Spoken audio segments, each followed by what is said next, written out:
without further ado, we're going to take a couple quarterbacks at a time. We're going to do Malik Willis, a Liberty quarterback, someone who Steve has been very high on, projects as a potential first-round pick. I know that caught me by surprise, even though I saw Malik twice in person last year. So definitely want to talk about him a little bit. Also want to talk about Coastal Carolina's Grayson McCall. All for point of reference, all the quarterbacks were on our list today. I've seen in person, so it makes me very happy because I had a chance to cover the Cure Bowl.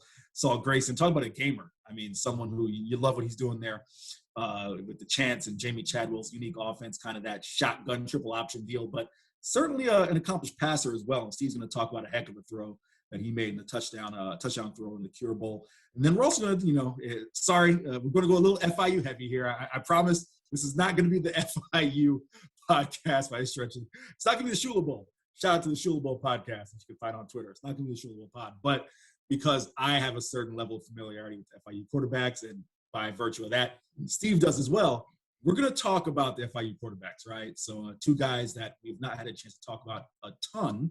We've talked about Stone Norton a lot. We've talked about Grayson James, incoming recruit. We've also shown a lot of love to Hayden Carlson, redshirt freshman, son of former NFL quarterback Jeff Carlson, who definitely Butch Davis has been high on, especially coming off of last year. But we want to show some love to the veterans. I feel like those guys got a little bit buried under the radar. So we're going to talk about Kalen Wiggins, the dual threat, and Max Bortenschlager, the Maryland transfer. But without further ado, Steve, I want to take a look at Malik Willis. This is a guy who you've been very high on, Liberty Flames quarterback, former Auburn transfer. So we're going to go ahead and break down him. He is a true definition of a dual threat, run-pass threat. So kind of, walk us through here a little bit. Like, so what are we're going to get a chance to see on this play? And just point out some things that you like against maybe, the offensive formation, defensive formation, and just what, the viewer should look for on this particular play. Yeah, definitely. And real quick, this is the first show Eric picked every quarterback we're actually going to break down. Usually I'm the one that picks it, so Eric picked this one. So it's good, though. So let's go ahead and dive into Malik Willis. And I think anyone has watched our YouTube show or podcast knows how high I'm on Malik Willis, and Eric is as well. But everyone tends to talk about his big plays, right? His ability to have a 50-yard run, to throw 50 yards in the air, to throw a bomb, right? And those are all great and awesome, but it's the small plays, I think, that makes him a good quarterback, that sets up those big plays. So I want to take a few minutes or a few seconds to kind of watch these clips of the smaller kind of simple plays, if you will, that help set up these big plays, because these simple plays that keeps drives alive, because eventually coaches are going to be able to scheme up against the big plays. So the first play we're going to watch, we're going to watch two plays back to back, and then we'll kind of come and regroup, and then we'll watch one more play of Willis. The first two plays, you're going to see his ability to throw outside the numbers. The first one's just a real quick play outside the numbers. It gets a conversion for a first down. The second play is going to be another quick play outside the numbers from the left hash to the right side of the field, and watch him take a hit here as well. And then we'll kind of come back and kind of recap the two plays. So let's go ahead and dive into these two plays. Eric, you got anything else to add before I dive in here? Really quick. Before you dive in, I promised I was going to let you take over all the X's and O's, but I do want you to, a couple insider terms. I want you to, for the layman out there, get that out. Outside the numbers, explain what that means really quick. Yeah, outside the numbers, just the space you have between the top of the very outside of the numbers and the sideline, essentially. So just a few yards. Yeah. So I just want to make sure, for those of you who, going to see this on YouTube, got to make sure they're not leaving anybody out. But go ahead, Steve. Let's take it away from there. All right, let's go ahead and dive into the film now. So here's the first example of Malik Willis throwing the out route against Coastal Carolina. We're going to see we have a man front here. The safety rolls back into coverage. Looks like some type of most likely cover one. However, this slot corner keeps his eyes on Malik Willis, which allows this out route to become open. It looks like he has like some zone tendencies going on here. But just watch the ability of Malik Willis to draw the defense in, thinking he might run, and then he throws a long out route completed over here that ends up being a first down or close to a first down. But again, it's these simple plays that Malik Willis does well that makes him such a valuable quarterback. Yes, the big plays happen, but the simple plays like we're about to see here demonstrate the small things that lead to success. Let's go ahead and watch this clip. We see the DB's eyes were on Malik Willis, and then this allows the receiver to get behind the DB. And then here's a long throw. Good ball. So last clip from Malik Willis, it's going to be a out route, and you're going to see his arm strength on display here. He does a good job moving in the pocket. He takes a hit and throws from the left hash all the way to outside the right numbers. Long throw, again, from the naked eye, it might look easy relatively, but it's a very long throw, and again, it's doing the simple things right that lead to big plays. Let's go ahead and watch this clip. Maneuvers in the pocket here. Takes a hit right there, right? So he's from the left hash, throwing that long throw outside the numbers, ends up being a first down. Great job. All right, so there was that play right there, Steve. Definitely was an excellent breakdown on your part. What did you want to go on and get into next as far as next breakdown here? Yeah, so I want to jump into one more play from Malik Willis. And so we saw the ability to throw outside the numbers, but now we're going to see the ability to throw down the middle of the field. Again, this is just one clip. We don't have forever to show all his clips, but I encourage you to go ahead, go back at some point and watch some Malik Willis clips, and you'll see more throws like this. So enough of me and Eric talking. Let's go ahead and dive into this clip. So here's Willis delivering a strike in the middle of the field. Again, not a flashy highlight play, but a damn good throw, and something that is tougher than it looks that he does, and makes it look easy. But again, these plays are what keeps drives alive and what can lead to the big plays that you see Willis make. So pre-snap look, we probably got a cover 2, and it ends up being a cover 2. So Willis sees that pre-snap, is able to decipher it. Post-snap, they stay in that cover 2 look. Cover 2, where's the weakness in the cover 2, middle of the field, and you see Malik Willis throw a strike on a 3rd and 9 to keep the drive alive. He's able to go through his reads as well, sees the middle of the field come open, throws that strike. Big play for a first down. Good stuff there on Malik Willis. So the next quarterback, as we mentioned, we're going to talk about is Coastal Carolina's Grayson McCall. Steve, I'll let you go ahead and jump right into it as far as your breakdown on the Chance QB. So I wanted to go. I want to watch 2 plays back to back, and again, this is against Liberty here in their bowl game. And I know Eric is very high on Liberty's defensive ends, but I want to watch his sack first. Okay, it's a play before touchdown. We're going to see a sack where he had a running back running open on a swing pattern here, and took the sack instead of throwing it to his check down guy. So kind of mentally, as a quarterback, you're taught to check that down. Does not, takes the sack, bad play. However, I want you to watch how he bounces back and has a hell of a throw on the run, escapes pressure, and just throws a 40-yard just dime down the middle, to the left side of the field for a touchdown pass. So again, take everything with a grain of salt, but watch the negative play and then watch him forget about that negative play and make one of the best plays of the entire game. And it was a huge play at that time because it's Liberty and Coastal is going back and forth, so it keeps Coastal in the game. So let's go ahead and watch both those plays back to back, then we'll come back and kind of talk about it.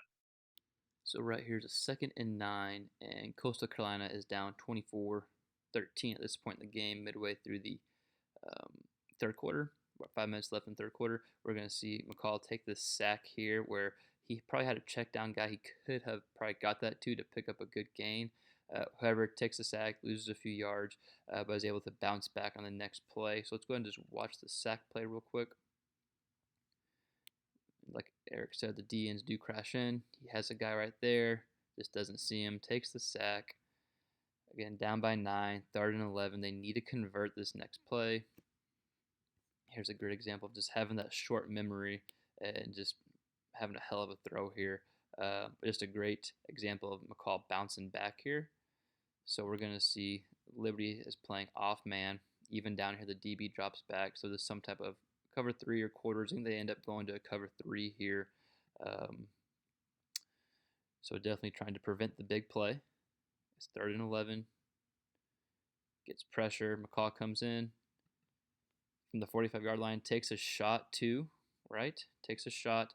Delivers absolute strike for a touchdown that got Coastal right back in the game. Great job there. Yeah, Steve. So as you mentioned, once again, great job breaking that down. Great job with the film there. I actually had a chance to cover that game. I was out there at Orlando for the Cure Bowl, and I want to kind of bring the fans in. For those of you who, once again, didn't have a chance to either be at that game, that was still in the era of the pandemic, which, the attendance there was very limited. I believe it was only a strict amount of family and friends from both schools there. That was a very cold night, uncharacteristically cold night for Florida, something like 40-something degrees. So take that into account that he went ahead and, was able to make that throw, cut through the chilly weather there. There was a little bit of wind there as well. So just show his arm talent as well. The second thing that you kind of touched on off the top that I feel like I can give a little bit of background on, Liberty has two very good defensive ends, as far as a really good defensive line overall. But Trayshawn Clark, and forgive me, I don't remember the other kids, the other defensive name off the top of my head, but Trayshawn Clark is a big 6'3", 6'4", 230-pound athletic defensive end. Also, another guy on Liberty's defense that you can watch there, and for those of you who see this play, watch the film, you'll see him on the field, is number 1, Javon Scruggs. He's kind of a hybrid safety nickel. He's a hybrid safety kind of nickel corner linebacker. So does a jack of all trades kind of guy. And again, the only reason I've mentioned those guys is because it kind of shows, if you want to look at McCall and say, he plays in the Sun Belt, they don't play a lot of defense, this, that, and the other, not great talent. Liberty is a very talented team, not just Malik Willis, but that defense as well. So really a great job by Jamie Chadwell and company, and of course on Grayson McCall. So great breakdown there. The next quarterback we're going to get into, we're going to head to FIU and talk about those quarterbacks. So we're going to talk about Kalen Wiggins a little bit, Steve, and I definitely want to give a little bit of background for the listeners, on Kalen.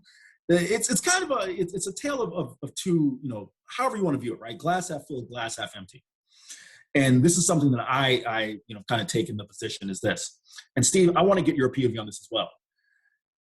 How many throws do you think, how much game film do you think you really can see on a college quarterback where you really can get an idea of who he is? I mean, you would think at least, a year's worth of film, maybe a half year's worth of film. What is, from your POV, what'd you say?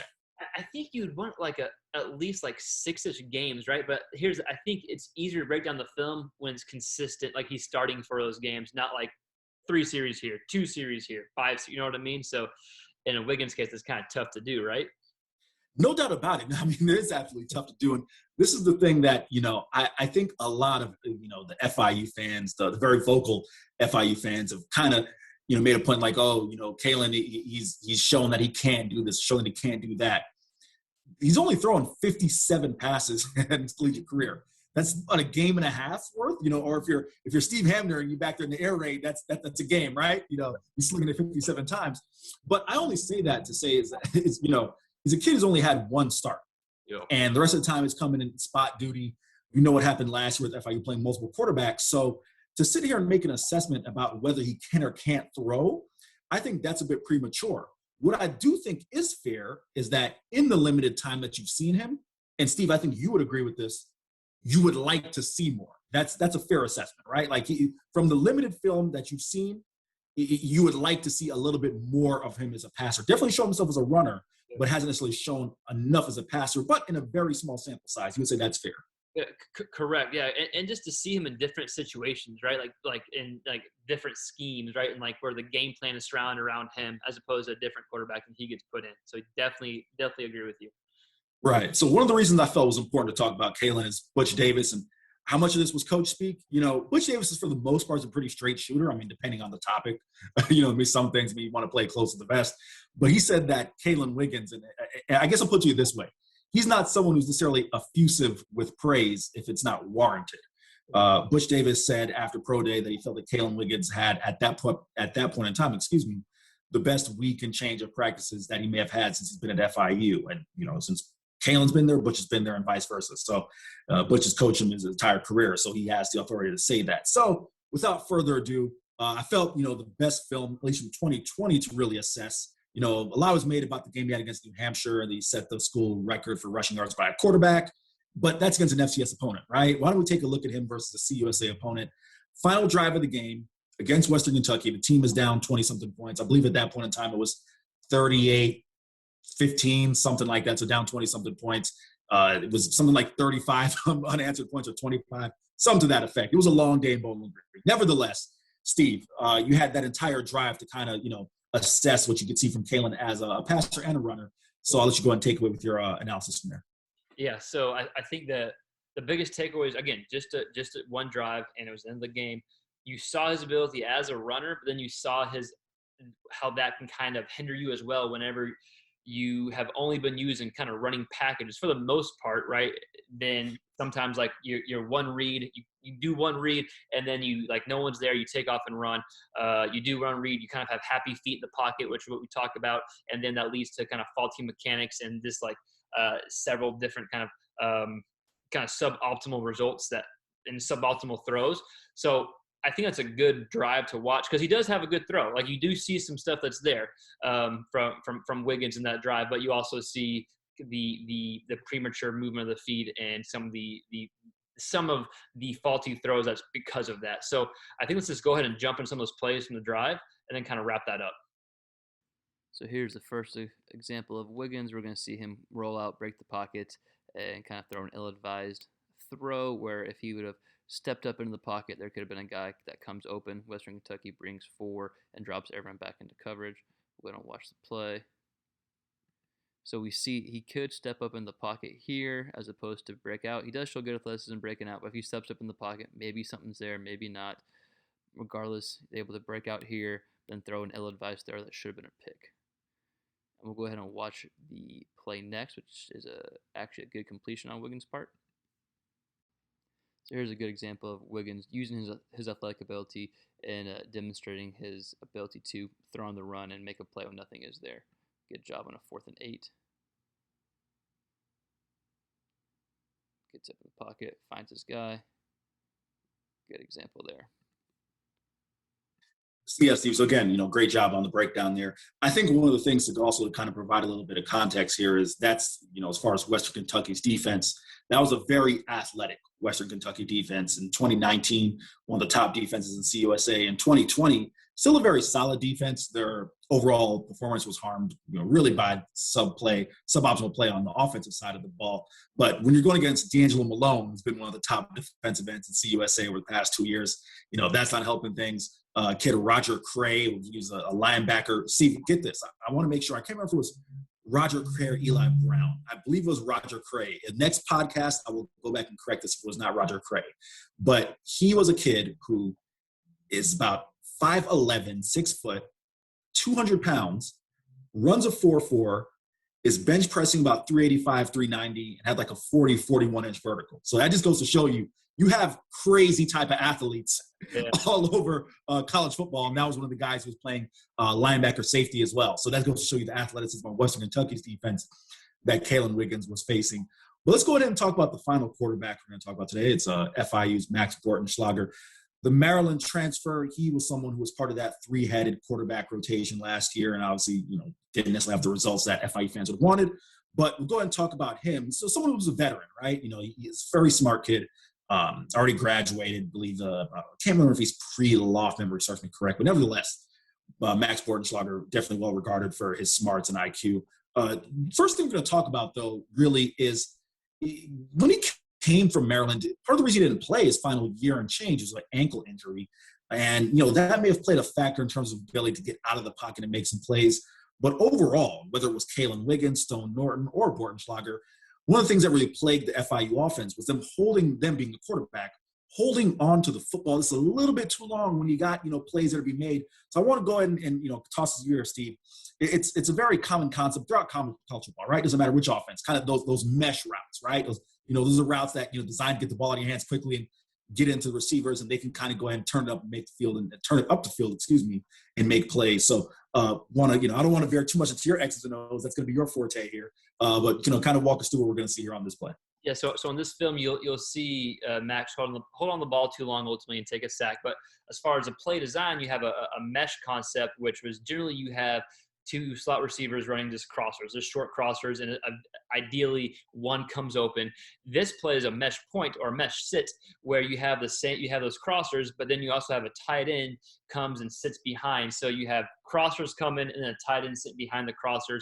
And ideally, it's to confuse the defense. Usually, it's against man defense, and there can be some confusion there or a guy left. Also, against zone defense, people can get confused with that as well. So it's a good quick play. Ohio State does it the best on college football, but we're going to see that in this clip, and we're going to see multiple guys come open with that. We're going to see both mesh routes come open. Actually, the only route that's covered is the mesh sit, it's the tight end, and then we're going to see Max holding the ball too long. And again, it's a good example of, I guess, all of FIU's quarterbacks, at least most of the season, is kind of not knowing when to exactly throw the ball. So unless you got anything else to add with that, Eric, let's go ahead and just watch the film. Let's jump into it. All right, here goes. So here's that sack we were talking about. The mesh routes don't look like this. We're going to see this slot receiver come across the middle of the field. this top receiver come across. They're gonna be the crossers, and this tight end is going to just run kind of a sit down route behind the crossers or the mesh concept, if you will. And so we'll go ahead and watch this play. We'll pause it here. We see this receiver is coming open. This receiver has come open, and there's actually a clean pocket where he can deliver to either one. But again, the sack is taking, kind of holds on to it, takes the sack there. All right, so glad you guys got a chance to go ahead and check that out right there. So you have a chance to see something that plagued, FIU's quarterbacks, and that isn't just FIU's quarterbacks. That can be a thing for a lot of quarterbacks. It can be a teaching tool. If you don't get the ball out of your hands, the play you only got so long. And then and Steve, you did a great job there with those screenshots, right, where you can see, hey, at this point, you got a clean pocket, or the pocket is available to you. And as you step up in the pocket, all right, you see how quickly that collapses, then your play is done. But, we do want to go ahead and show a positive play here, and this was against FAU. Certainly were some plays being made there. Why don't you go ahead and talk about what you saw against the Owls, one of the better defenses in CUSA, and certainly a big-time playmaker for FIU is tight end Rivaldo Fairweather. So we're going to see a TD catch from him in a second. But before that, I know you had a play to, I believe it was a little yak play there, Chris Mitchell, another young receiver for the Panthers as well. Yeah, so it was an out route that Max throws from the left hash to the opposite side of the field. Very simple play, but it's a good example of how simple plays lead to big plays. Let's go ahead and watch this play and talk about it for a little bit. So a very simple play here, but the type of plays that FIU was missing just in the passing game in general last year. We're going to see an efficient throw from the left hash all the way to the right side field of the numbers, and Max catches it, knows exactly where to go with it. It's only a few yards, past line of scrimmage, but you'll see how these simple plays can lead to bigger plays because the receiver breaks a tackle and gets a first down. So the more simple passes you can complete, the more chances of your playmakers kind of breaking a tackle are there. So let's go ahead and just watch this play just to show the simplicity of it. Just a quick little out/comeback, was able to break a tackle and get a first down. Great example what you're talking about there. Each play, and I think that's another thing that, if you're a fan at home, you got to realize, each play doesn't have to be a 20, 30-yard toss down the field, right? It doesn't matter which offense it is. Sometimes, and you, Steve, you played in an offense like this, where sometimes, and you could correct me if I'm wrong, in the air raid, sure, it's known for its gaudy results as far as passing yards and being really prolific. But sometimes, and I'm not saying in this case it was a predetermined route. I'm just drawing the analogy that sometimes it's about getting the ball out of your hands quickly and letting your receivers do the rest. 100%, and that's what keeps drives alive, right? Completions, 4, 5, 6, whatever it may be. 100% right on. So the next play we're going to talk about here is a TD throw. Of course, again, FIU was down. I believe it was 38-14 at this point. But the big tight end I mentioned, Rivaldo Fairweather, who, if this were an athlete podcast, if this were the Athlete Spotlight podcast, he certainly would be one of them. A certain, freak FIU coaches. Hey, right, there's an idea, right? The Athlete Spotlight podcast. The kid who only played a year and a half of high school football. Steve, get this. Last year at FIU was his first full year playing tight end. He had played a little bit of receiver, a little bit of DN, a little bit of tight end. So he certainly will grow into his, body as well. But this is the QB Spotlight podcast. We'll go ahead and let you talk about the TD throw from Bortenschlager to Rivaldo Fairweather. Yeah, I think the big thing for FIU fans is to take away, who cares that they were down and it's a worthless TD, but just take away the potential that's there. Obviously, you'll see the blitz. It's man across after the blitz, but just look at the potential that Max does show and the ability to throw a strike for a TD. So let's go ahead and just check out this film.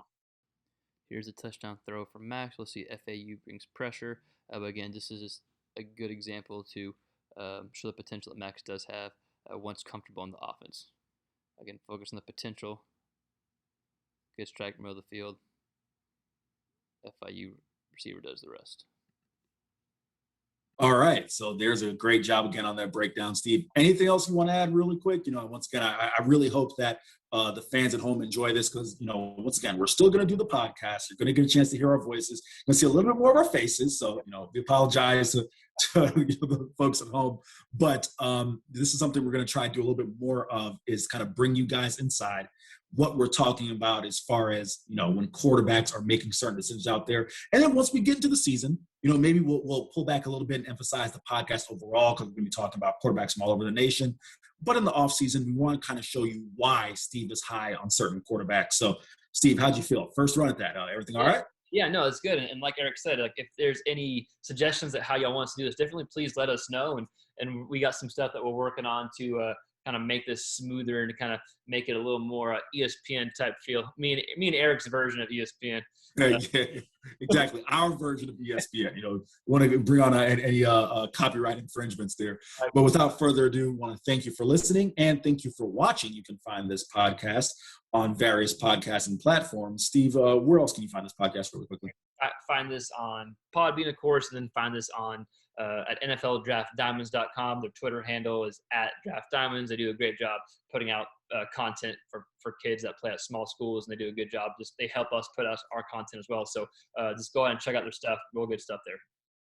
Great job there. Great job by our quarterback guru, Stephen Hamner. You can find him on Twitter at QB Spotlight. You can find his personal Twitter, which also finds some of the cool stuff he's doing on Reach Training, at Steven, Steven Hamner, Hamner. You can find me on Twitter at Eric C. Henry _ and the YouTube page. Just punch in QB Spotlight to get all these breakdowns. Thank you for listening. Thank you for watching. Yep. Happy football watching, everybody. Spring football is here. Hopefully have some spring game coverage to talk about next time. We'll be back. Yep. See you next time.